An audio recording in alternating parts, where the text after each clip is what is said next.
พี่น้องเอ้ยขั้นแม่นได้ขี่สร้างกังหมเป็นพญาอย่าสิลืมเศร้าหน้าผู้ขี่ข้วยค่อนกะขั้นได้เป็นนายนา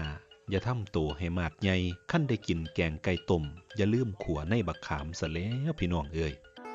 กราบสวัสดีมิตรหมอแค้นแฟนหมอลำที่ให้เกียรติติดตามรับชมรับฟังช่องเบาบันคอมักมวนเด้อครับมื้อนี้มีเรื่องเล่าบทเพลงที่อยู่ในความทรงจำของหลายๆคนคือเพลงนกจ๋าหลายๆคนก็สิฮู้จักบทเพลงนี้ผ่านเสียงฮ้องของแม่นกน้อยอุไรพรหัวหน้าทีมงานหมอลำเสียงอีสานย้อนไปช่วงประมาณ10หรือ20ปีขึ้นหลังช่วงเล่าๆ2540กว่าๆเนาะครับก็ต้องบอกว่าบ่มีไผบ่ฮู้จักดอกความโด่งดังของวงเสียงอีสานในยุคนั้นเนี่ยเรียกว่าหอบสารน้ำเบิงบ่ว่าสิไก่น้ำเบิงแต่กี่แม่ก็พาเบาบันคอน้ำเบิงเสียงอีสานเบิงแทบทุกงานนะครับที่อยู่ในระแวกขอนแก่นนี่แม่นกน้อยเพิ่นก็ได้รับยกย่องว่าเป็นราชินีหมอลำแห่งยุคเลยก็ว่าได้แถมยังได้รับเชิดชูเกียรติศิลปินมรดกอีสานสาขาศิลปะการแสดงประเภทหมอลำเรื่องต่อก่อนแม่นกน้อยนี่ก็มีภาพจำกับเพลงนกจ๋าสำหรับพวกเฮาเนาะครับเนาะได้ยินใหญ่มากก็ได้ยินเพลงนี่คือม่วนแท้เพลงนกจ๋านี่กับแม่นกน้อยร้องไว้บันทึกเสียงค่ายท็อปไลน์ไดมอนด์นี่ก็เรียกว่าความยิ่งใหญ่ของแม่นกน้อยเอาทิดหลอดวงเสียงอีสานพร้อมกับบทเพลงนกจ๋าและอีกหลายๆเพลงแต่ความจริงแล้วต้นฉบับผู้ร้องเพลงนี่อีหลีนะครับบ่แม่นแม่นกน้อยอุไรพรแต่ก็คือคุณชุติมาดวงพรเพิ่นเป็นน้องสาวแท้ๆของพ่อนพดลดวงพรเจ้าของและเป็นหัวหน้าวงเพชรพิณทองในตำนานที่คนอีสานหูจักกันดีหรือว่าสิเป็นคนทั่วประเทศทั่วโลกก็พอหูจักอยู่นะครับเป็นวงที่มีเอกลักษณ์โดยเฉพาะความเป็นอีสานการแสดงตลกด้านหน้าเวทีสมัยนั้นบ่ว่าสิเป็นลุงแนบอาจารย์ใหญ่หน้าย่านจอยจุกจิกอีกหลายนะครับพอนิ่งหน่องเป็นความภูมิใจของชาวอีสานเลยก็ว่าได้ที่เฮ็ดให้ศิลปะการแสดงบ่ว่าสิเป็นด้านหมอร้องหมอลำศิลปินตลกเรียกว่าเป็นหม่องผลิตศิลปินอีสานเลือดอีสานนี่ให้โด่งดังพร้อมบทเพลงดังๆหลายเพลงครับผมเรียกว่าตระกูลของพ่อนพดลเพิ่นก็เป็นตระกูลนักปราชญ์แดนอีสานเลยก็ว่าได้เฮ็ดให้ศิลปวัฒนธรรมอีสานนี่ได้รับการยอมรับทั่วประเทศทั่วโลกผ่านคำว่าเพชรพิณทองในยุคนั้นเลยชุติมาดวงพรหรือชุติมาพงษ์ภาพนามสกุลเก่าของตระกูลเพิ่นนะครับเพิ่นก็ชื่อเล่นว่ามุ้ยครับเป็นน้องสาวแท้ๆเลยล่ะของคุณพ่อนพดลดวงพรนี่ล่ะก็เรียนจบม.6 พอดีช่วงนั้นก็ใจเนี่ยบ่ทันได้อยากมาทางศิลปินปานใดก็เลยใจนี่มักไปทางพยาบาลอยากเป็นพยาบาลก็เลยไปสอบที่ราชภัฏน่าจะเป็นอุบลครับแต่สอบบ่ติดพยาบาลพอสอบบ่ติดพยาบาลเพิ่นก็เลยคิดฮอดพี่ชายก็คือนพดลดวงพรหรือคุณณรงค์พงษ์ภาพนี่ล่ะว่าพี่ชายก็อยู่กรุงเทพอยู่นำวงจุฬารัตน์ก็เลยลงกรุงเทพไปหาพี่ชายไปอยู่วงจุฬารัตน์นำพี่ชายแล้วก็มีโอกาสได้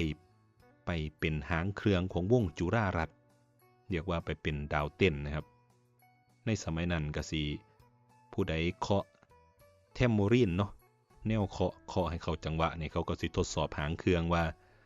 สามารถที่จะเคาะเข้าจังหวะได้ก็เป็นหางเครื่องได้น้องสาวเมียของครูมงคลเนี่ยเป็นผู้สอนใส่การสอนแบบเพิ่นสิถนัดทางลีลาศก็เอาลีลาศมาประยุกต์กับการเป็นเต้นด้านหน้าเวทีประกอบเสียงเพลงช่วงนั้นก็ได้ความรู้คุณชุติมาก็ได้ความรู้ในการที่จะเป็นการเต้นการแสดงด้านหน้าเวทีของวงจุฬารัตน์ศิลปินที่อยู่ร่วมวงนำกันคณะนั้นก็มีที่ดังๆก็คือคุณพนมนพพรครับเสียงทิพย์ปทุมทองสวงสันตินฤมลสมสมรพวกนี้คือนักร้องประจำวงที่อยู่ร่วมกันในช่วงนั้นอยู่ต่อมานะครับคุณนพดลดวงพรพี่ชายนี่ก็ได้เดินทางกลับอุบลในความคิดของคุณนพดลพี่ชายนี่เพิ่นอยากมาสร้างวงให้อีสานสักวงหนึ่งราวๆ2513ถึง514นพดลดวงพรก็เลยก่อตั้งวงขึ้นมาครับ แต่ว่าพ่อสร้างวงแล้วปัญหาต่อมาคือบ่มีครูสอนเต้นก็ได้คิดเห็นน้องชุติมาที่ยังอยู่กับวงจุฬารัตน์อยู่บ่ทันได้กลับมาพร้อมพี่ชายเด้ครับก็เลยติดต่อเขียนจดหมายไปหาน้องให้มาซอยเป็นครูสอนเต้นชุติมาก็ได้ความรู้จากวงครูมงคลอมาตยกุลนั่นล่ะของวงจุฬารัตน์ก็เลยนำความรู้นั้นมาเป็นครูสอนเต้นคนแรก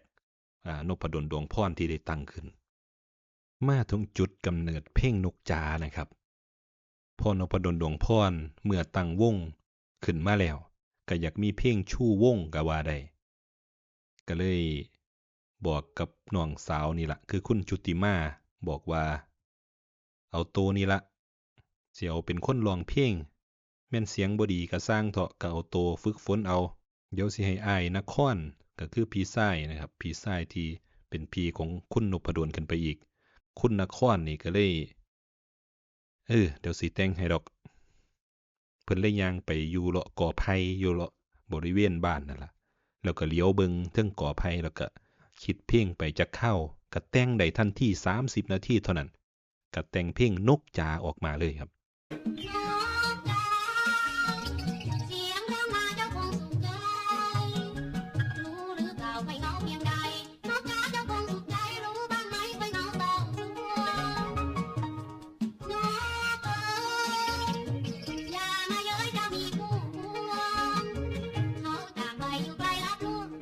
สุดยอดความสามารถในการแต่งเพลงอีหลีเพลงจากบ้านนาด้วยรักนั่นก็เป็นเพลงที่คุณนครพงษ์ภาพนี่ล่ะเป็นคนแต่งคือกันครับแสดงว่าตระกูลของคุณนพดลนี่เป็นนักปราชญ์อีหลีเนาะหลังจากแต่งจบเพิ่นเก่ามาให้น้องสาวเพิ่นก็คือชุติมานี่มาต่อเพลงกันมาเว้ามาร้องมาเว้าสู่ฟังนี่แหละก็จำได้ไว้คือกันสำหรับคุณชุติมานี่สิข้อดีของเพิ่นเนี่ยเพิ่นว่าเพิ่นเป็นคนร้องเสียงบ่ดีบ่มีลูกคอปานใดแต่ว่าข้อดีเพิ่นก็คือสามารถจำทำนองเพลงได้ไวจำเนื้อได้ไวมื้อนั้นลุงดาวหรือคุณนครนี่พี่ชายเพิ่นเว้าสู่ฟังรอบ2รอบก็จำเนื้อได้แล้วก็จำทำนองได้แม่นยำครับสำหรับเพลงนกจาก็เลยได้ไปบันทึกเสียงที่ห้องอัดกมลสุขโกศลในปี2514ก็เป็นเพลงนกจาเวอร์ชันแรกต้นฉบับก็คือชุติมาพงษ์ภาพหรือชุติมาดวงพรนี่ล่ะ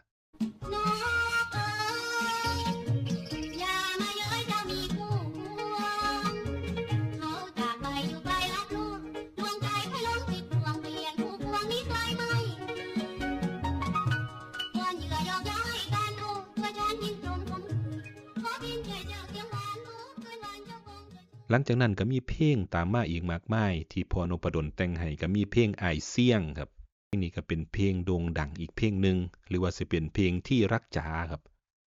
ก็อีกตามมาอีกมากมายที่คุณชุติมาได้มีโอกาสได้ร้องและที่สำคัญช่วงนั้นมีครูสุรินทร์ภาคศิริก็เลยเอาเพลงนกจานี่ไปเชียร์ในรายการวิทยุของเพิ่นให้ซึ่งเป็นโด่งดังอีหลีกันเพลงที่ผู้ใดสินึกอ๋อขึ้นมาเลยก็คือผลงานประพันธ์ของเพิ่นคือวอนลมฝากรักอสรอรักทหารเกณฑ์ผัดสองหนาวล่มที่เลนูหมู่นี่หอมกินดอกคำใต้หนุ่มนปขนี่ครูสุรินทร์ภาคศิริเป็นคนประพันธ์นั่นล่ะช่วงนั้นเพิ่นก็รับราชการนำอยู่ของราชทัณฑ์นะครับ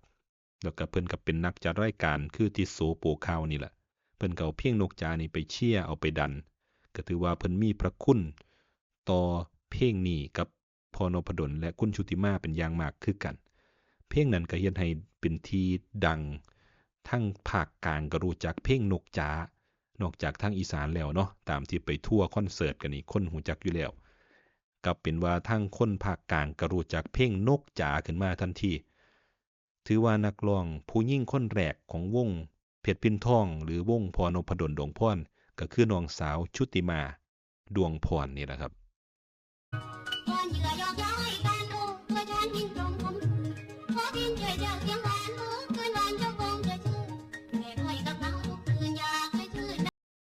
ทุกครั้งที่คุณนพดลดวงพรซึ่งเพิ่นเป็นหัวหน้าวงและเป็นพิธีกรประจำวงเนี่ยเพิ่นสิออกมาเป็นคนแรก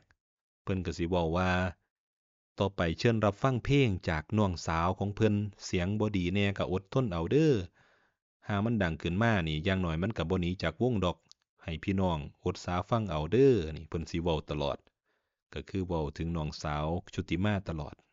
พร้อมกับเปิดตัวโดยเพลงนกจ๋าเพลงอ้ายเสียงครับ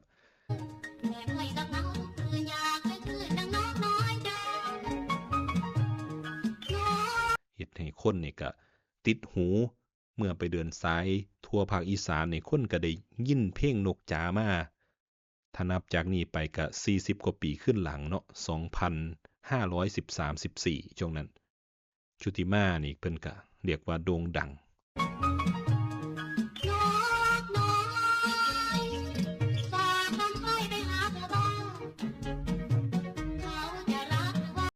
ต่อมามีเหตุเปลี่ยนแปลงในชีวิตอีกครั้งก็คือเมื่อได้แต่งงานครับคุณชุติมาได้แต่งงานแล้วก็มีลูกมีเต้าเพิ่นก็มีความคิดว่าอยากเลี้ยงลูกด้วยตัวเองก็เลยได้หยุดไปทำการแสดงกับวงไว้ชั่วคราวช่วงนั้นก็มีคุณวงเดือนชไมพรน่าจะเข้ามาในวงการประมาณ2535ถึง38ได้มีโอกาสเข้ามาในวงเพชรพิณทองแล้วก็มีโอกาสบันทึกเสียงเพลงนกจ๋าคือกันบางคนก็สิได้ฟังหรือว่าคนที่เข้ามาในช่วงเป็นแฟนคลับหมอลำในช่วงนั้นก็สิรู้จักคุณวงเดือนชไมพรกับบทเพลงนกจ๋าน่าสิราวๆ2535ถึง38นะครับต่อจากนั้นเมื่อคุณวงเดือนชไมพรได้ออกจากวงเพชรพิณทองไปแล้ววงเพชรพิณทองได้จัดประกวดร้องเพลงแล้วมีคนนำเพลงนกจ๋ามาประกวดร้องเพลงครับคนนั้นก็คือแม่นกน้อยอุไรพรนี่แหละครับตอนนั้นก็เป็นวัยรุ่นเป็นสาวสวยอยู่พ่อนำเพลงของวงนี่แหละมาประกวดเข้าตากรรมการเสียงดีเข้าตากรรมการคุณพ่อนพดลดวงพรเนี่ยก็รับเข้ามาอยู่ในวงเพชรพิณทองด้วยครับช่วงนั้นการรับมาเดินสายอย่างน้ำกันโดนเติบก็เลยนำเพลงของนกจ๋านี่ไปบันทึกในนามของคุณแม่นกน้อยอุไรพรในช่วงนั้นเป็นผู้ถ่ายทอดเรื่องราวของเพลงนกจ๋าครับ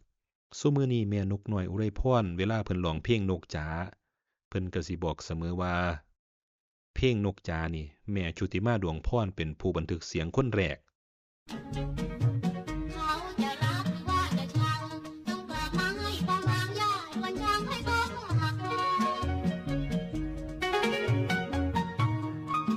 แม่นกน้อยก็เว้าถึงพ่อนพดลพ่อดาวนี่ล่ะเป็นผู้สรรสร้างเพลงนี้ให้เกิดขึ้นมาได้เพิ่นก็บอกเสมอว่าถ้าบ่มีพ่อนพดลก็บ่มีนกน้อยอุไรพรในมื้อนี้นี่แม่นกน้อยเพิ่นสิเว้าถึงตลอดเมื่อเฮาได้ฟังต้นฉบับเนาะครับเนาะเฮาก็สิเห็นถึงความไพเราะความเป็นธรรมชาติบ่ว่าสิเป็นเสียงร้องของนักร้องดนตรีในสมัยนั้น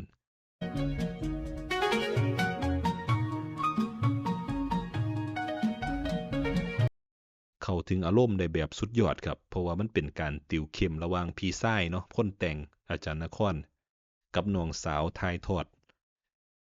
ให้กันโดยตรง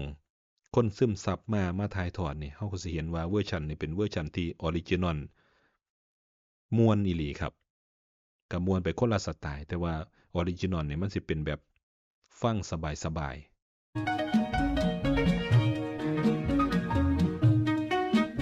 สมัยก่อนนี่ลางคนก็ว่าขี่รถสายอุบลกรุงเทพผ่านจังหวัดยโสร้อยเอ็ดมานี่เพิ่นก็สิเปิดเพลงนี่แหละครับนกจ๋าอ้ายเสียงหมู่นี้เฮ็ดให้เมื่อได้ยินเพลงเหล่านี้นี่ก็สิย้อนว่าสมัยเจ้าของได้นั่งรถโดยสารฟังเพลงมาเนาะสายอุบลกรุงเทพผ่านหลายจังหวัดบ่ว่าสิเป็นยโสร้อยเอ็ดสารคามบ้านไผ่เมืองพ้นศรีดาโคราชสระบุรีวังน้อยหินกองนี่ล่ะนั่งฟังเพลงพวกนี้มา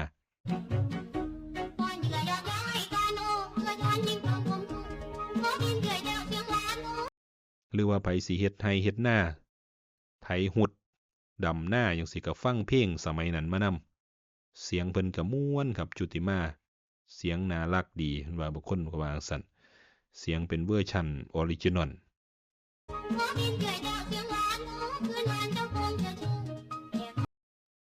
นี่แหละครับเรื่องราวของเพลงนกจ๋า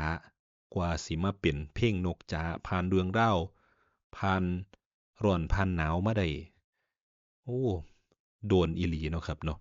ปัจจุบันนี้คุณชุติมาดวงพรก็ยังมีชีวิตอยู่ล่าสุดเห็นเพิ่นออกสัมภาษณ์ในช่อง YouTube ของอาจารย์ใหญ่หนาย่านประมาณ3 ปีที่แล้ว